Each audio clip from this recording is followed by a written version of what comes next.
Hello बच्चों, मैं Sarita government physics lecturer at Sanwaladpur Rajasthan Sikar.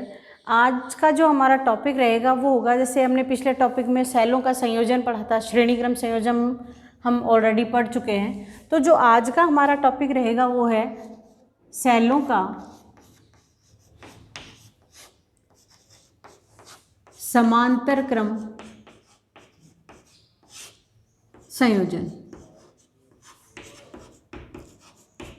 तो जो सेलों का समांतर क्रम संयोजन है, सेम वैसी प्रोसेस है जैसे हमने श्रेणी क्रम संयोजन के लिए की थी, लेकिन इसमें थोड़ा सा देखो परिपथ चित्र होता है वो अलग होता है। प्रतिरोधों का जैसे श्रेणी क्रम हमने और समांतर क्रम किया था वैसे ही इसके लिए आएगा। तो यहाँ क्या किया जाता है कि जो समान ध्रुवता वाले सेल हैं, समान ध्रुवता वाले सेल की जो साइड है, जैसे इसका ये पॉजिटिव शिरा है, इसका एक नेगेटिव शिरा है, दूसरा ये ले लेते हैं इसका जो पॉजिटिव, और जो दूसरा सेल है इसका पॉजिटिव एक सिरे से जोड़ दिया जाता है, जिसको क्या अपन बिंदु ए नाम दे देते हैं। यहाँ जो हम दो सेल ले रहे हैं इनके विद्युत वाहक बल E1 और क्या ले लिया जाते हैं E2, और यहाँ सेल है उसका आंतरिक प्रतिरोध E1 विद्युत वाहक बल वाले बल का तो R1 और E2 विद्युत वाहक बल वाले का आंतरिक प्रतिरोध क्या है R2, और दोनों को एक सिरे से जोड़ दिया जाता है और इसको नाम क्या दे देते हैं, बिंदु B नाम दिया जाता है। अभी इनको हम एक R प्रतिरोध वाले चालक तार से जोड़ देते हैं, ठीक है। अभी इनमें धारा क्या है, I प्रवाहित हो रही है इधर से, तो यहाँ ये ले लेते हैं, यहाँ धारा I1 प्रवाहित हो रही है इसमें, E1 विद्युत वाहक बल वाली बैटरी में, और E2 विद्युत वाहक बल वाली बैटरी में I2 धारा प्रवाहित हो रही है, और यहाँ से वापस क्या पूरी धारा निकल जाएगी। यहाँ हमें पता है क्या कि धारा I बराबर क्या होता है, I1 प्लस क्या आ गया I2। इसको क्या दे दो, इक्वेशन नंबर 1 दे दो। और अब बात करते हैं जो हमारा जिसमें फर्स्ट सेल है वो और सेकंड सेल है, उसके लिए अगर बात की जाती है तो क्या आएगी कि इसके लिए टर्मिनल वोल्टता क्या हो रही है हमारी V है, तो V की वैल्यू हमारे पास क्या आ जाएगी, E1 माइनस क्या आ जाएगा I1 इंटू क्या आ गया R1। इसी प्रकार जो ये सेकंड है इसके लिए टर्मिनल वोल्टता की वैल्यू क्या आ जाएगी, E2 माइनस I2 क्या आ गया R2। इक्वेशन नंबर इसको क्या दे दी, 2 दे दी, इसको इक्वेशन नंबर हमने 3 दे दी है। अभी हमें क्या निकालना है, यहाँ से इक्वेशन नंबर 2 एंड 3 से I1 और I2 की वैल्यूज़ निकालनी है और फिर इनको इक्वेशन नंबर 1 में पुट करना है। तो बात करते हैं इक्वेशन नंबर 2 से। इक्वेशन नंबर 2 से हमारे पास क्या आता है कि I1 R1 को इधर पक्षांतरण किया, V को दूसरी साइड में लेके गए, तो ये आ गया हमारे पास E1 माइनस V, और I1 की वैल्यू हमारे पास आ जाएगी E1 माइनस V अपॉन आ गया R1। इसको इक्वेशन नंबर हमने दे दी 4। इसी प्रकार जो I2 है वो क्या आ जाएगा, E2 माइनस V अपॉन है R2। ये इक्वेशन नंबर आ गई 5। अब 4 एंड 5 को किस में पुट कर देंगे हम, इक्वेशन नंबर 1 के अंदर पुट कर देंगे, तो I की वैल्यू हमारे पास क्या आ जाती है, E1 माइनस V अपॉन आ गया R1, और प्लस आ जाएगा E2 minus V upon R2। इसको और ज़्यादा कर लेते हैं, तो E1 अपॉन क्या आ जाएगा यहाँ पर R1 minus V upon R1, और प्लस का है E2 अपॉन R2, और माइनस का V अपॉन है R2। अभी जो V की वैल्यू है वो एक जगह रख लेते हैं और E1 R1 की वैल्यू एक तरफ रख लेते हैं। तो यहाँ से हमारे पास क्या आता है, E1 अपॉन R1, और फिर हमारे पास क्या आ रहा है, E2 अपॉन R2, प्लस क्या आ गया E2 upon R2, minus V common आ जाता है, ये आ गया एक R1 अपॉन R2। तो यहाँ से I की वैल्यू हमें निकालनी है, किसकी, V की वैल्यू निकालनी है, टर्मिनल वोल्टता निकालनी है सेलों के ऊपर टोटल। तो V इक्वल टू लिखेंगे, तो इसके लिए पक्षांतरण करें, I उधर चला जाएगा, तो यहाँ से हमारे पास क्या आ गया V इंटू मैं R1 R2, तो यहाँ से साथ में कॉमन ले लेती हूँ, ये आ गया R1 plus R2 is equal to ये कितना आ जाएगा, R1 R2, यहाँ से क्या ले लेते हैं, इसका LCM ले लेते हैं, तो E1 multiply R2 and E2 multiply by R1, और माइनस का क्या आ जाएगा I। ठीक है। अभी हमें निकालनी है किसकी, v की वैल्यू। तो v की वैल्यू के लिए हम क्या निकालेंगे, यहाँ पर v इक्वल टू हो जाएगा, इसका क्या दे देंगे, यहाँ से इसको डिवाइड कर देंगे तो ये आएगा क्या, v इक्वल टू हमारे पास है E1 R2 plus E2 R1 upon, देखो ये R1 R2 है, ये अंश में जाएगा, ये हर में जाएगा यहाँ से, तो ये R1 R2 तो ऐसे कैसे लिख दो, और ये आ गया R1 R2 upon R1 plus क्या आ गया R2। यहाँ से R1 R2 क्या हो गया, कैंसिल, माइनस आई का मतलब ये किससे मल्टीप्लाई हो जाएगा, यहाँ से R1 R2 अपॉन आ गया R1 प्लस R2। इसको इक्वेशन नंबर दे देते हैं हम 6। अभी हम तुल्य परिपथ की बात करते हैं, इक्विवेलेंट जो सर्किट डायग्राम है उसकी बात करते हैं, तो हम क्या ले लेते हैं कि यहाँ जो अपना EMF है, जो बैटरी हैं उनका, या तुल्य विद्युत वाहक बल है, वो तो क्या ले लेंगे, E इक्विवेलेंट ले लेते हैं। और जो धारा है, कौन सी, तुल्य धारा, वो क्या ले ली हमने, R इक्विवेलेंट। तो तुल्य परिपथ के लिए जो टर्मिनल वोल्टता है, V की वैल्यू क्या आ जाएगी, यहाँ पर V की वैल्यू आएगी E equivalent minus I into क्या जाता है, R इक्विवेलेंट। इसको इक्वेशन नंबर क्या दे दी हमने, 7 दे दी। अभी क्या करेंगे, 6 और 7 का कंपैरिजन करते हैं। तो यहाँ पे E इक्विवेलेंट की वैल्यू तो क्या आ रही है, E इक्विवेलेंट इक्वल टू तो हमारे पास आ रहा है E1 R2 plus E2 R1 upon क्या आ गया, R1 प्लस R2। इसको इक्वेशन नंबर हमने दे दी 8। और वहीं जो R इक्विवेलेंट की वैल्यू हमारे पास आ रही है, वो क्या आ रही है, R1 R2 अपॉन क्या जाता है, R1 प्लस R2। इसको इक्वेशन नंबर हमने क्या दे दी, 9 दे दी। अभी हम क्या लेते हैं कि भाई तुल्य परिपथ की वैल्यूज़ के लिए आ गया, तो अगर तुल्य परिपथ के रूप में अगर हम यहीं से इक्वेशन नंबर 7 से पर बात करते हैं, किसकी, धारा की बात करें, तो धारा की वैल्यू हमारे पास क्या आती है, धारा कौन सी इक्वेशन नंबर 7 से ले रहे हैं, इसका इधर पक्षांतर करेंगे, V उधर लेके जाएंगे, तो I इंटू आर इक्विवेलेंट किसके इक्वल हो गया, E इक्विवेलेंट माइनस V के। और यहाँ से जो हमारे पास धारा आ रहा है, करंट आ रही है, वो क्या आती है, E equivalent minus V upon क्या आता है, R इक्विवेलेंट आता है। ठीक है। और अगर यहीं पे हम क्या बात कर रहे हैं, इसके अंदर हमने क्या लगा दिया है, जो प्रतिरोध R लगाया है उसके लिए बात करेंगे। ये सिचुएशन इनके R इक्विवेलेंट आ रहा है, वो किसके लिए है कि न्यूनतम प्रतिरोध होता है और उसके अंदर जो पावर होती है, शक्ति होती है, वो क्या होती है, विद्युत शक्ति का मान क्या रहता है, मैक्सिमम रहता है। अब इसके लिए हम आगे हल करने के लिए बात करेंगे सी की। आगे हमें क्या इक्वेशंस की वैल्यूज़ निकालनी है। जैसे हमने R इक्विवेलेंट की वैल्यू निकाली है, R इक्विवेलेंट हमारे पास क्या आ रहा है, R इक्विवेलेंट में अब जो इक्वेशन नंबर 8 और 9 है उनके लिए मैं बात करूंगी। अगर हम क्या ले रहे हैं कि ये जो सेल ले रहे हैं उन सब के विद्युत वाहक बल है वो क्या है, समान है। तो यहाँ से यानी कि E1 इक्वल टू क्या ले लूँ, E2 इक्वल टू E ले लेती हूँ, सब में सब इक्वल आ रहा है। और जो R1 R2 आंतरिक प्रतिरोध की वैल्यू है वो भी क्या आ रही है, सबकी सेम आ रही है। तो उस सिचुएशन में हम क्या ले रहे हैं, मैं भी सिर्फ इन दो के लिए कि दो सेल लगे हुए, तो E इक्विवेलेंट की वैल्यू हमारे पास क्या आती है, ER प्लस ER अपॉन क्या आ जाएगा, R प्लस R। तो यहाँ से क्या आ गया, 2ER अपॉन आ गया 2R, ये कट गए। यानी कि जो तुल्य विद्युत वाहक बल है वो एक सेल के विद्युत वाहक बल के इक्वल होता है, और वहीं जो तुल्य अपनी आंतरिक प्रतिरोध है R इक्विवेलेंट उसकी देखें, R इंटू आर अपॉन क्या आ रहा है, R प्लस R, यानी R स्क्वायर अपॉन क्या आ गया 2R, इनकी वैल्यू क्या आ गई हमारे पास R/2। तो इस तरीके से जो तुल्य विद्युत वाहक बल है, E इक्विवेलेंट की वैल्यू तो हमारे पास क्या आ रही है, एक सेल के विद्युत वाहक बल के बराबर। अगर हमने सारे जो जितने भी सेल लिए हैं उनका विद्युत वाहक बल क्या लिया है, इक्वल लिया है उस कंडीशन के अंदर। और जो प्रतिरोध आ रहा है सेल का, आंतरिक प्रतिरोध, वो क्या आता है, उसका जो भी सेल के एक सेल के प्रतिरोध है उसका क्या आता है, हाफ आता है जस्ट।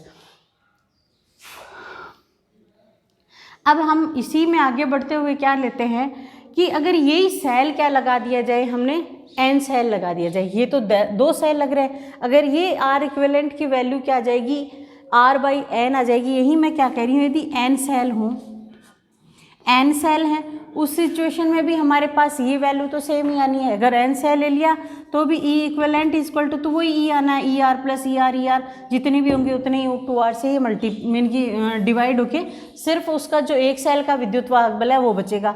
और वहीं अगर n सेलों की बात करते हैं तो ये जो प्रतिरोध, आंतरिक प्रतिरोध, उसकी वैल्यू क्या आ जाएगी, R स्क्वायर करते हुए जितने भी सेल होंगे वो आएंगे, यानी कि n सेल है तो यहाँ पर क्या आ गया, R/n आ जाता है। और वहीं अगर हम धारा के रूप में, जैसे हमने पहले बात की थी, अगर इस बैटरी की टर्मिनल वोल्टता के बारे में नहीं बात करते हैं तो यहाँ पर जो धारा V बराबर क्या होती है हमारी, RI होती है या नहीं होती है, V बराबर क्या होता है, RI होती है।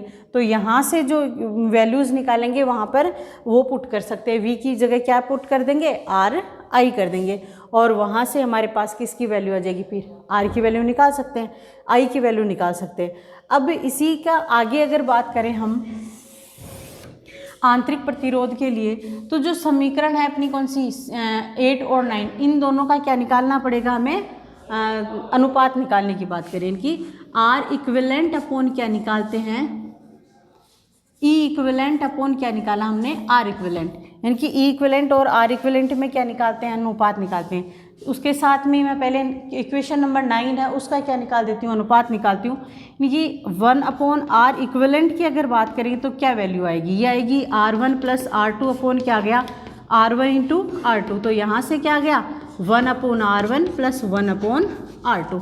अब बात करते हैं E equivalent upon R equivalent की, तो वैल्यूज़ पुट कर दो, क्या आया, E1 R2 plus E2 R1 upon क्या आ गया, R1 प्लस R2, और R इक्विवेलेंट के लिए क्या आ रही है यहाँ पर, R1 R2 अपॉन क्या आ गया, R1 प्लस R2। तो इसको जब हल किया तो हमारे पास क्या आ गया, E1 R2 प्लस आया E2 R1 अपॉन क्या है, R1 प्लस R2 इंटू आ गया R1 plus R2 upon R1 R2, R1 plus R2 cancel हो गए, तो जो E इक्विवेलेंट और R इक्विवेलेंट की जो वैल्यू का अनुपात आया वो हमारे पास क्या प्राप्त हो रहा है, E1 R2 प्लस क्या रहा है, E2 R1 अपॉन क्या गया, R1 R2, और इसको ज़्यादा आगे हल करने के लिए क्या करेंगे, इनका भाग देंगे, तो ये क्या आ जाएगा, E1 अपॉन R1 प्लस क्या रहा है, E2 अपॉन R2। तो इस तरीके से ये हमारे पास क्या आ जाएगा, इन दोनों का अनुपात प्राप्त हो जाता है। तो इसके बाद में हम काम भाई यहाँ से जो अपना आवेश है उसको ले जाने के लिए एक स्थान से दूसरे स्थान इलेक्ट्रॉन्स जब जा रहे हैं तो वहाँ क्या करना पड़ता है, काम करना पड़ता है। तो जो नेक्स्ट हमारा टॉपिक है वो होगा कार्य की बात करेंगे, विद्युत ऊर्जा। विद्युत ऊर्जा जिसका सिंबल लेते हैं हम क्या, W। तो देखो कार्य जो अपना आवेश है उसको परिपथ के अंदर एक स्थान से दूसरे स्थान तक ले जाने के लिए क्या करना पड़ेगा, हमें कोई कार्य करने पड़ेगा, तो वो कार्य ही क्या कहलाता है, हमारा विद्युत ऊर्जा कहलाती है उसकी। तो हम क्या लेते हैं कि अगर इलेक्ट्रॉन्स का आवेश क्या होता है Q, धारा क्या होती है I, अगर टाइम क्या लगता है T, तो जो हमारी विद्युत धारा है उसकी परिभाषा से क्या होता है कि धारा क्या होती है, आवेश प्रवाह की दर। तो इस परिपथ के अंदर जो टोटल आवेश होता है, आवेश क्या होता है Q इक्वल टू क्या गया इंटू I इंटू T आएगा या नहीं आएगा, इसको क्या ले लेते हैं हम इक्वेशन नंबर 1। फिर हमने बात क्या की कि ये जो आवेश है उसको परिपथ के अंदर ले जाने में क्या किया जा रहा है, कार्य किया जा रहा है।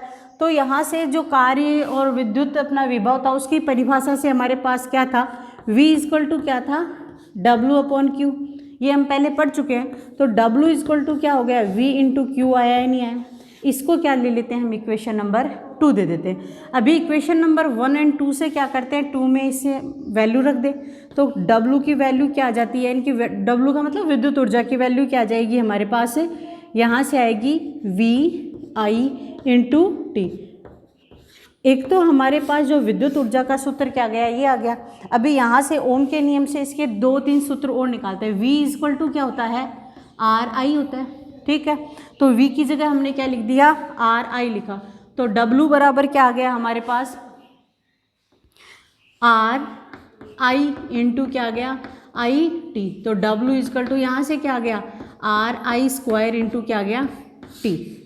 ठीक, अभी एक और निकाल लेते हैं यहाँ से। I इजकल टू क्या होता है V अपॉन R होता है। तो I की वैल्यू हम क्या करेंगे यहाँ पे पुट करते हैं। तो ये क्या आ गया R इंटू आ गया V square upon R square into T. R से क्या हो गया R कैंसिल हो गया, तो W की वैल्यू यहाँ हमारे पास एक अलग सूत्र क्या प्राप्त हो गया V स्क्वायर टी इंटू क्या अपॉन क्या आ गया हमारे पास R। तो इस तरीके से जो विद्युत ऊर्जा है उसका सूत्र हमारे पास क्या आ गया W is equal to V I T, एक आ गया R I square into T, और जो नेक्स्ट हमारे पास आया क्या है W is equal to V square T upon R। तो इस तरीके से हमारे पास जो विद्युत ऊर्जा के क्या सूत्र प्राप्त हो गए, 3 सूत्र प्राप्त हो गए। अभी इसकी बात करें कि भाई ये कार्य है, तो कार्य का जो मात्रक होता है वो क्या होता है जूल होता है। और यहाँ हम बात कर रहे हैं इलेक्ट्रॉनिक्स के लिए, तो जो इलेक्ट्रॉनिक्स है, इलेक्ट्रॉनिक्स के अंदर इसकी जो यूनिट लेते हैं अपन वो क्या लेंगे, एक तो जूल हो गया, इसका मात्रक की बात कर रही हूँ। इलेक्ट्रॉनिक्स के लिए भी साथ में बताती हूँ, जूल हो गया, या इसमें क्या लेते हैं इलेक्ट्रॉन वोल्ट हो गया, या इसको किस में लेते हैं अपन यूनिट में हो जाता है, या इसको क्या कहते हैं किलोवाट घंटा। तो इस तरीके से ये हमारे पास क्या है इनकी विद्युत यूनिट है जो इनको काम में अपन लिया जाता है। कि एक यूनिट जैसे हम बिजली का जो घर में बिल आता है उसका ऐसे कि एक यूनिट के कितने रुपए लगे, इनके बारे में अगर बात करते हैं वो बात आ गई। ठीक है, तो इसके बाद में जो हमारा नेक्स्ट टॉपिक रहेगा, हमने यहाँ पर लिया क्या विद्युत ऊर्जा और ऊष्मा में क्या निकालना पड़ेगा, अगला में रिलेशन निकालेंगे। तो उससे पहले एक बात और बता देती हूँ कि यहाँ जो हम ले रहे हैं एक ऐसा परिपथ ले रहे हैं जो क्या है R ओम का, जिसमें क्या जुड़ा हुआ है प्रतिरोध जुड़ा हुआ है, आवेश Q प्रवाहित हो रहा है, आवेश Q है और धारा I प्रवाहित हो रही है, T समय के लिए प्रवाहित हो रही है। तो उसके लिए हमने क्या निकाल लिया, ये विद्युत ऊर्जा का पूरा फॉर्मूला निकालिए जिसमें W की वैल्यू हमने निकाली। यहाँ हमने देखो W की क्या निकाली है 3 वैल्यूज़ निकाली हैं जो हमारे आगे भी बहुत काम में आने वाली है। एक सूत्र हमारे पास क्या है VIT है, एक सूत्र यहाँ पर हमारे पास आ रहा है क्या I square R into T, और एक हमारे पास आ रहा है V square T upon R। इस तरीके से ये 3 सूत्र हमारे पास क्या है प्राप्त हो रहे हैं। अभी अगला जो टॉपिक होगा हमारा क्या विद्युत ऊर्जा और ऊष्मा के बीच में हमें क्या निकालना है रिलेशन निकालना है। तो रिलेशन निकालने के लिए देखो विद्युत ऊर्जा और ऊष्मा के अंदर एक इक्वेशन होती है, विद्युत ऊर्जा है विद्युत ऊष्मा। विद्युत ऊष्मा को कहते हैं H। तो W इक्वल टू होता है क्या JH। हमने बात की यहाँ पर ही साथ साथ में हम क्या निकाल लेते हैं H की वैल्यू भी निकालते हैं। H इक्वल टू क्या हो गया W बटा J हो गया, नहीं हो गया। J क्या होता है 4.2 जूल लेते हैं इसकी कांस्टेंट वैल्यू। तो मात्रक की बात करेंगे तो क्या हो गया विद्युत ऊष्मा का आएगा।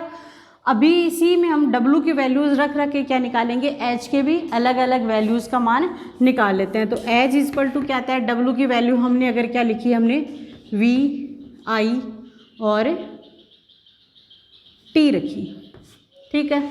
तो अपॉन क्या आ गया J। एक वैल्यू हमारे पास क्या आ सकती है I square R into T upon क्या आ गया J, और तीसरी वैल्यू क्या आ जाएगी यहाँ पर V स्क्वायर T अपॉन क्या आ जाता है R। तो इस तरीके से हमारे पास जो विद्युत ऊर्जा और विद्युत ऊष्मा से किसकी वैल्यूज़ निकाल लेते हैं, विद्युत ऊष्मा की वैल्यूज़ का मान हम निकाल लेते हैं इंटू JR। ये हो रह गया। अभी एक टॉपिक और जो लास्ट हमारा टॉपिक बचा है वो क्या कहलाता है शक्ति। शक्ति क्या कहलाती है, शक्ति होती है कि कार्य करने की क्या होती है क्षमता होती है। तो विद्युत शक्ति को किससे करेंगे, वही कार्य का ही आ गया, और कार्य यहाँ क्या है हमारा विद्युत ऊर्जा, क्या कहते हैं विद्युत शक्ति, यह क्या हो गया पावर। तो कार्य करने की क्षमता ही क्या कहलाती है शक्ति कहलाती है। तो वो तीनों सूत्र जो हमारे W हैं हमने इसीलिए शुरू से यहाँ पे अलग लिखे हैं इसको कि W इक्वल टू हमारे पास 3 वैल्यूज़ प्राप्त हो रही है, VIT हो गया, I स्क्वायर RT हो गया और V square T upon R हो गया। तीनों की अगर वैल्यूज़ रख देंगे तो हमारे पास किसकी बात करेंगे, ये विद्युत शक्ति की, कार्य करने की क्षमता हो गई। तो वैल्यूज़ रखेंगे तो पहला क्या आ गया VIT T upon T, T सबसे कैंसिल हो रहा है, तो ये क्या आ गया, पहला तो क्या आ गया वी आई, दूसरी वैल्यू क्या आ सकती है इसकी आई स्क्वायर इंटू आर, और तीसरी वैल्यू आ जाएगी क्या वी स्क्वायर अपॉन आर। तो इस तरीके से जो शक्ति है हमारे पास क्या आ गई, वी आई स्क्वायर आर और वी स्क्वायर आर। अभी आपको बता देती हूँ कि यहाँ से जो हमारे पास इम्पोर्टेंट क्वेश्चन जो उठ के आएगा, या तो विद्युत शक्ति के ऊपर या विद्युत ऊर्जा के ऊपर, यहाँ से हमारे पास न्यूमेरिकल क्वेश्चन बनता है।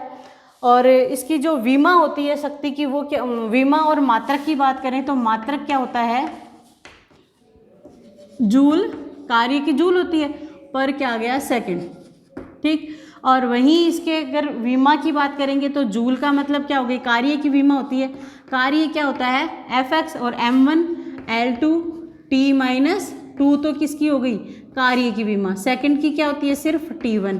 और ये ऊपर जाने के बाद में ये इसकी जो शक्ति है विद्युत शक्ति, उसकी विमा क्या बन जाती है m1 L2 और T-3। तो इसकी जो विद्युत शक्ति की एक अन्य मात्रक भी है जिसको हम काम में लेते हैं क्या, एक अस्व शक्ति। एक अस्व शक्ति है वो किसके बराबर होती है, 746 वॉट के बराबर होती है। ये हमें ध्यान रखने बात है, एक अस्व शक्ति इक्वल टू होता है 746 वॉट के इक्वल होती है। तो इस तरीके से जो हमारा चैप्टर नंबर 5 है इलेक्ट्रिक करंट का, वो कंप्लीट हो रहा है। जो नेक्स्ट हमारे हैं न्यूमेरिकल्स के साथ अपन अगली क्लास में मिलते हैं। Thank you.